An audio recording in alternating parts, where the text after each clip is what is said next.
12 अक्टूबर 2020 के current affair. सबसे पहला करंट अफेयर बेसिकली आने वाले एक आधे दिन में हम ये करंट अफेयर और डिटेल में पढ़ेंगे। आज शुरुआत हुई है इस करंट अफेयर की।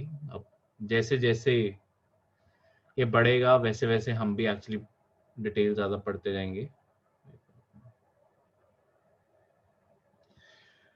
हो क्या रहा है कि आपके ईस्टर्न साइड पे जो आपका बे ऑफ बंगाल है,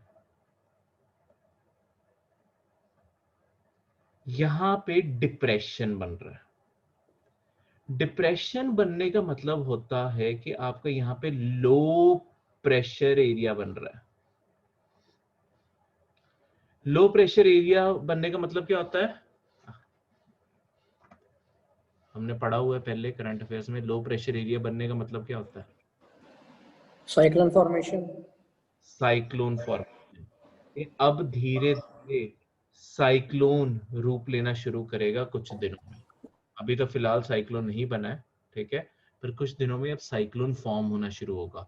तो ये फर्स्ट वार्निंग होती है ओडिशा गवर्नमेंट ने अपने जारी कर दी है कि डिप्रेशन बनना शुरू हो गया बे ऑफ बंगाल में। ये ऑब्वियसली आपके आईएमडी की वार्निंग जारी करने के बाद होता है, ठीक है। सरकारें जो कोस्टल एरिया पे है ना, ये प्रिपेयर करना शुरू कर देती हैं। ओडिशा, आंध्र प्रदेश, ये दो ऐसे कोस्ट हैं यहाँ जहाँ पे बहुत फ्रीक्वेंटली आपके साइक्लोन स्ट्राइक करते हैं, ट्रॉपिकल साइक्लोन्स, ठीक है। ट्रॉपिकल एरियाज हैं तो यहाँ पे ट्रॉपिकल साइक्लोन्स आते हैं। तो इस कारण IMD, Indian meteorological department, warning जारी करता है। ये नीचे लिखा हुआ है इंडियन मेट्रोलॉजिकल डिपार्टमेंट, वो वार्निंग जारी करता है, उसके बाद स्टेट्स प्रिपेयर करना शुरू करती है। तो आईएमडी बेसिकली किसी भी वेदर को 4 कैटेगरीज में, 4 कलर कोडिंग में डिवाइड करता है, कितना डेंजर है उसके मुताबिक, ठीक है। जैसे कि सबसे पहले ग्रीन, जहां पे लाइट रेन होनी होती है पर कोई वार्निंग की जरूरत नहीं, बस बारिश होनी है और कुछ नहीं है। उसके बाद है येलो। येलो में मतलब मॉडरेट रेन होने वाला है, पर नजर रखो शायद तूफान आने लग जाए, और अपडेट किया जाएगा इसके ऊपर। फिर होगा ऑरेंज, और अभी तुम्हारे जो आपके उड़ीसा, इसमें नहीं लिखा होगा, खैर पूरी डिटेल न्यूज में लिखी हुई थी, ऑरेंज वार्निंग जारी हो चुकी है, ठीक है। ऑरेंज का मतलब है कि हैवी टू वेरी वेरी, यहाँ पे हैवी वर्ड वैसे हैवी रेनफॉल विद अलर्ट जारी हो चुका है, यानी कि अब सरकारों को प्रिपेयर करने को कहती है। तभी उड़ीसा गवर्नमेंट ने इसे आगे अपने डिस्ट्रिक्ट्स को फॉरवर्ड किया है कि अब तैयार हो जाओ, ठीक है, क्योंकि ऑरेंज वार्निंग प्रिपेयर रहने को बोलती है। Heavy to very heavy rain तो प्रिडिक्ट हो चुकी है, और थोड़े दिनों में अब प्रिडिक्शन है कि रेड हो जाएगा, जहां पे आपका साइक्लोन आने वाला है। Very heavy to extremely heavy rainfall आएगी, ठीक है, जिसमें एक्शन लेना पड़ता है। फिर क्या होता है एक्शन में? इंडिया ने बेसिकली एक बहुत ही ना elaborated process over the years develop कर लिया। हमारे अब साइक्लोन में अगर तुम देखोगे ना, अगर तुम अमेरिका में जब साइक्लोन आता है उन्हें देखोगे और इंडिया में साइक्लोन आता है उस चीज को देखोगे ना, सोचने को लगता है कि अमेरिका जैसी कंट्री ज्यादा बेटर डील करती होगी, अगलों के पास पैसे ज्यादा है, रिसोर्सेज ज्यादा है, सब कुछ ज्यादा है। पर एक्चुअली अमेरिका का डेथ रेशियो देखना, अमेरिका में साइक्लोन में 30-35 लोग भी मर जाते हैं। इंडिया में डेथ काउंट होता है 2, 3, 4। एक डेवलपिंग कंट्री डेथ काउंट इतना नीचे रख पाती है, यूएसए का कई बार हंड्रेड्स में भी चला जाता है। इससे पता चलता है कि इंडिया कितना वेल प्रिपेयर्ड है अपने ट्रॉपिकल साइक्लोन से लड़ने के लिए। हमने एक पूरा ना 1999 में हमारे एक्चुअली इंडिया में हजारों में डेथ्स हो गई थी। उसके बाद हमने एक बहुत ही स्पेसिफिक डिस्ट्रिक्ट लेवल पे मॉड्यूल्स बनाए हुए हैं, जो ओडिशा और आंध्र प्रदेश, यहाँ पे तूफान आते हैं, यहाँ पे जो डीसी है ना, इनके पास स्पेशल पावर्स है कुछ इसके रिगार्डिंग, मतलब स्टेट गवर्नमेंट ने दी हुई है, और एक डिटेल्ड प्रेपरेशन प्लान बना हुआ है कि कौन सी वार्निंग पे क्या स्टेप उठाने शुरू करने हैं, जब तूफान कितने किलोमीटर दूर है तब हमने क्या करना है, ठीक है। जैसे कि अगर आप लगा के चलोगे कि जो तूफान है वो आपके कोस्ट से आपके कोस्ट से 200 किलोमीटर दूर रह गया है, तो क्या करना है? तो होता क्या है, जितने भी कोस्टल एरिया में रहने वाले लोग होते हैं उन्हें हम सबको इवैक्यूएट करके कहीं और ले जाते हैं। तो पीछे एक रेयरली होता है, वो एक दो होते हैं, वो कोई एक आधा ही जो सरकार के उस कैंप में नहीं आता वही रह जाते हैं, बाकी सारे के सारे सरकार वहां से ले जाती है। तो बहुत ही डिटेल प्रोसेस होता है। आईएमडी हमारा मेट्रोलॉजिकल, हमारी सारी वेदर प्रेडिक्शंस, कोई तूफान आने वाला है कहाँ पे, जितना भी हम वेदर फोरकास्ट देखते हैं वो ये करके देती है हमें आईएमडी। इसका काम है लॉन्ग टर्म पैटर्न स्टडी करके हर जगह के क्लाइमेट को बताना, डेली वेदर बताना, ये सब कुछ इसका काम है। अच्छा, क्लाइमेट और वेदर में फर्क पता है ना? क्लाइमेट क्या होता है? क्लाइमेट होता है किसी ज्योग्राफिकल एरिया का, किसी भी एरिया का मीन एवरेज लेके चलोगे तो लेट्स सपोज तुमने 10 साल ऑब्जर्वेशंस की कि किसी एरिया में कितनी बारिश होती है, रेन कितनी आती है, टेम्परेचर कितने रहते हैं, ठीक है, हवा कितनी चलती है, उसके मुताबिक तुम उस जगह का क्लाइमेट कैटेगराइज करते हो। जो वेदर होता है वो रोज का होता है कि आज धूप निकली हुई है, आज बादल है, वो वेदर होता है। क्लाइमेट लॉन्ग टर्म चीज है, 10-10 साल 10-15 साल का एवरेज लिया जाता है उसमें। तो आईएमडी एक और जो अब इस रिस्पॉन्सिबिलिटी के चलते हुए आईएमडी के ऊपर एक और रिस्पॉन्सिबिलिटी है, वो ये है कि ये दुनिया के 6 रीजनल स्पेशलाइज्ड मेट्रोलॉजिकल सेंटर्स में से एक है। WMO के, वर्ल्ड मेट्रोलॉजिकल ऑर्गेनाइजेशन ने क्या किया हुआ है, वर्ल्ड मेट्रोलॉजिकल ऑर्गेनाइजेशन, उस प्रोसेस से समझाता हूँ। ये पूरी दुनिया की मेट्रोलॉजिकल ऑर्गेनाइजेशन है, पूरी दुनिया का क्लाइमेट और वेदर स्टडी करना और उसमें चेंजेस कैसे आ रहे हैं, ये सब कुछ इसका काम है। इसमें ऑलमोस्ट सारे यूएन के मेंबर्स हैं। इसमें क्या होता है, ये ऑर्गेनाइजेशन ने क्या किया है, जो आपकी पूरी दुनिया, ये आप मैप लगा के चलो, ये आपके north America, south America, Africa, Europe, Asia और ऑस्ट्रेलिया, ठीक है, थोड़ा बहुत इधर पावरपोर्ट जो भी है, ठीक है, और कुछ आइलैंड्स है। इस पूरी दुनिया को क्या किया है, इस पूरी दुनिया को अलग अलग जोन्स में बांट दिया, ठीक है, टोटल 6 जोन्स में बांट दिया, अलग अलग जोन्स में बांट दिया, ऊपर वाला अलग, नीचे वाला अलग, 6 जोन्स में इन्हें बांट दिया, ठीक है। इसमें से एक, उस एरिया में क्या होता है, फिर उस एरिया में जो सबसे मेन कोई एक बॉडी होती है, मेट्रोलॉजिकल बॉडी, उसे जिम्मेदारी दी जाती है कि बाकी कंट्रीज को भी इन्फॉर्म करना है अगर वहां पे कोई तूफान आने वाला है। तो हमारे एरिया में, मतलब ये जो आपका, जैसे हमारे एरिया में पड़ता है Yemen, Oman, UAE, Saudi Arabia, Saudi Arabia से शुरू करके कंट्रीज आपके थाईलैंड तक जितनी कंट्रीज है, ठीक है, मलेशिया तक जितनी कंट्रीज हैं, इंडोनेशिया और सिंगापुर को छोड़ के मलेशिया तक, ये सारा एरिया, श्रीलंका, मालदीव, सब कुछ आ गया इसमें। इन्हें पाकिस्तान भी आ गया। इन्हें कोई भी साइक्लोन आने वाला है उसकी वार्निंग हम देते हैं। तो आईएमडी का ये बहुत मेजर रोल है इंटरनेशनल रिलेशंस में भी, ठीक है। तो हम इसमें यहाँ पे सबको लिखा हुआ है, नॉर्दर्न इंडियन ओशन सारा कवर करते हैं, स्ट्रेट ऑफ मलक्का से लेके जो आपको इंडोनेशिया और मलेशिया के बीच में पड़ता है, पर हम इंडोनेशिया हमारे जोन में नहीं पड़ता, मैं वैसे बताता हूँ। Bay of Bengal, Arabian Sea, Persian Gulf तक, जो आपका सऊदी अरेबिया वाला एरिया आ गया, वहां तक हम बताते हैं। वहां पे ईरान और इराक नहीं पड़ते, तो उस साइड को याद रखो। अगर मतलब मैं मैप याद करवाने पे आऊँ तो इस साइड को अगर तुम देखोगे, ईरान, मतलब इस साइड पाकिस्तान है, पाकिस्तान हमारे जोन ऑफ इन्फ्लुएंस में है। ईरान और इराक, इन्हें हम वार्निंग नहीं देते, ठीक है, यहाँ तक तूफान ही नहीं पहुंचते, पर खैर ये हमारे इन्फ्लुएंस तक नहीं आते। बाकी इस एरिया के कोई भी कंट्री का ऑप्शन आएगा, Saudi Arabia, UAE, Oman, Yemen, ये सारे हमारे अंडर, मतलब हमारे अंडर नहीं, हम इन्हें वार्निंग जारी करते हैं। फिर इंडिया, इंडिया के नीचे Sri Lanka, Maldives, Bangladesh, Myanmar, Thailand, Malaysia, और फिर हम इंडोनेशिया और एक छोटा सा डॉट सिंगापुर का, इन दोनों की को भी हम वार्निंग नहीं देते, ठीक है। इंडोनेशिया और सिंगापुर को भी हम वार्निंग नहीं देते। तो बस ये 4 कंट्रीज याद रख लो अपने आप, बाकी सारा जितना भी जोन ऑफ इन्फ्लुएंस है वो इंडिया का है।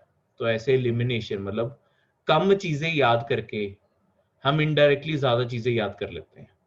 तो इस तरीके से लर्निंग किया करो। जैसे इंटरनेशनल जो ऑर्गेनाइजेशन है, इस साल जैसे पेपर में G20 कंट्रीज का क्वेश्चन आ गया था, ठीक है, बहुत आसान था उसे डिटेक्ट करना अगर आपको पता है कि साउथ अमेरिका में कौन सी कंट्रीज पार्ट है। बस सिर्फ साउथ अमेरिका अगर आपको पता होता ना, उसमें एलिमिनेशन से मेथड लग जाता।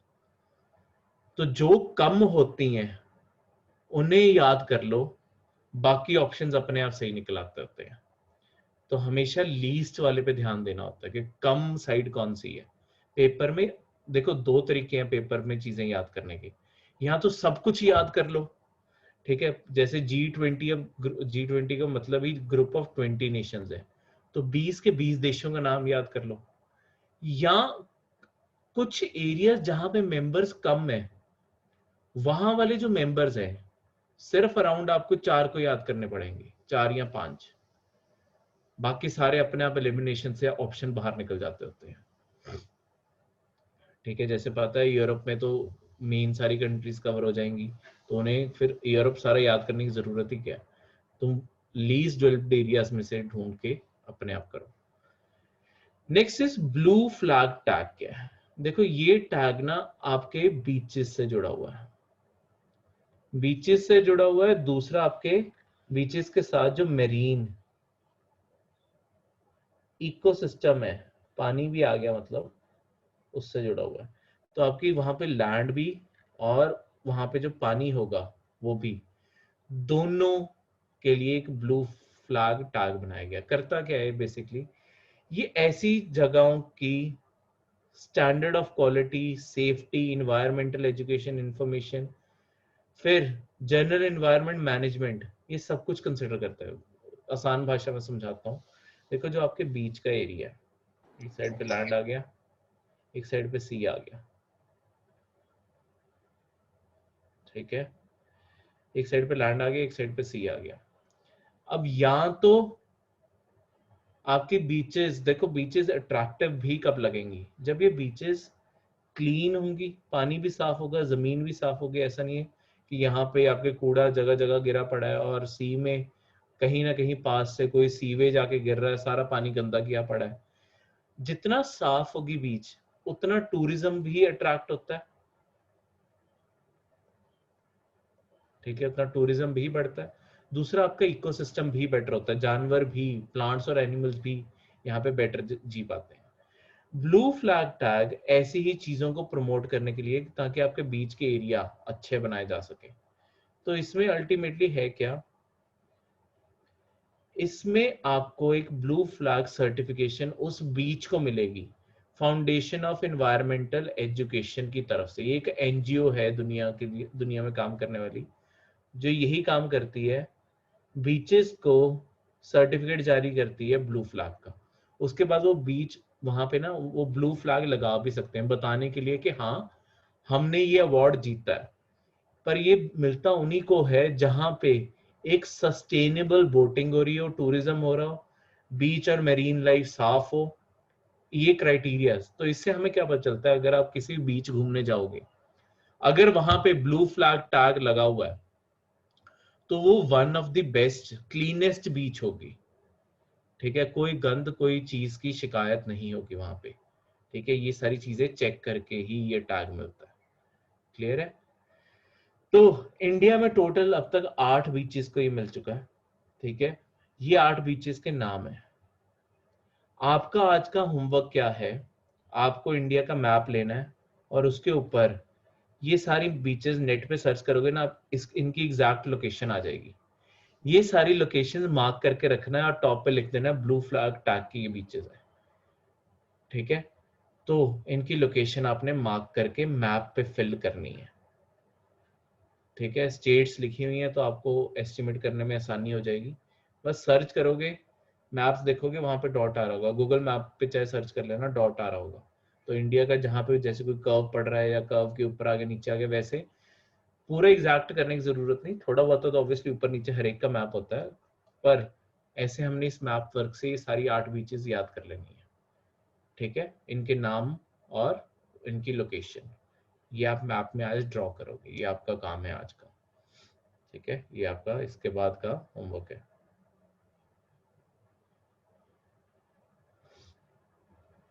Next is West Asia forum. ये अभी बना नहीं है, पर इसके पीछे थॉट प्रोसेस बताने वाला है। ये बेसिकली आपके चाइना बनाना चाहता है। चाइना क्या कर रहा है और क्यों ये बनाना चाहता है, ये बताना इंटरेस्टिंग है। देखो, चाइना अमेरिका के बाद अब दूसरा बड़ा पावर ब्लॉक बन के सामने आ रहा है, इसमें कोई डिनायल वाली बात नहीं। चाइना बहुत बड़ी इकोनॉमी बन चुका है, बहुत बड़ी पॉलिटिकल पावर बन चुका है दुनिया में, ठीक है। तो वो अमेरिका की तरह अपना इन्फ्लुएंस भी बढ़ाना चाहता है कि हर कंट्री में हमारा भी रोल हो, हमारी भी सेइंग हो।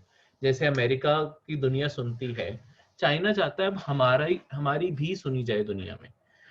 तो ऐसे फोरम चाइना क्यों इनिशिएट कर रहा है, कि China basically West Asia forum क्यों इनिशिएट कर रहा है। वेस्ट एशिया आपका ऐसा इलाका है जो मिडिल ईस्ट आप सारा सुनते हो, मिडिल ईस्ट और वेस्ट एशिया, ये पूरा इलाका बहुत ही ज्यादा डिस्टर्ब्ड है। कंट्रीज में आपस में बहुत ज्यादा डिस्प्यूट है। जैसे कि सऊदी अरेबिया, सबसे बड़ा डिस्प्यूट जो दो कंट्रीज के बीच में है और बहुत जगहों पे लड़ने का कारण यही बनता है, सऊदी अरेबिया और ईरान के बीच, ठीक है। सऊदी अरेबिया और ईरान जो हैं, ये जगह जगह पे आपस में लड़ते रहते हैं। इनमें रिलीजियस डिस्प्यूट है, सुन्नी शिया का डिस्प्यूट है, इनमें आपस में लड़ाई है। आपके इराक में टेररिज्म फैला हुआ है, ठीक है। इराक में आइसिस का कई इलाकों पे कब्जा है, ठीक है। तो वहां पे मिलिटेंसी फैली हुई है। फिर आपका जो यमन है, यमन में बुरी तरह सरकार के पास एरिया कम है और मिलिटेंट्स ने एरिया ज्यादा कंट्रोल किया हुआ है।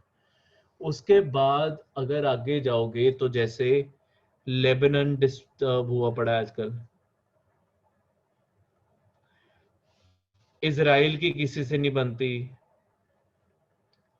तो चाइना बेसिकली फोरम क्रिएट करके करना क्या चाहता है, चाइना बेसिकली इन सब के बीच में मीडिएटर बनना चाहेगा।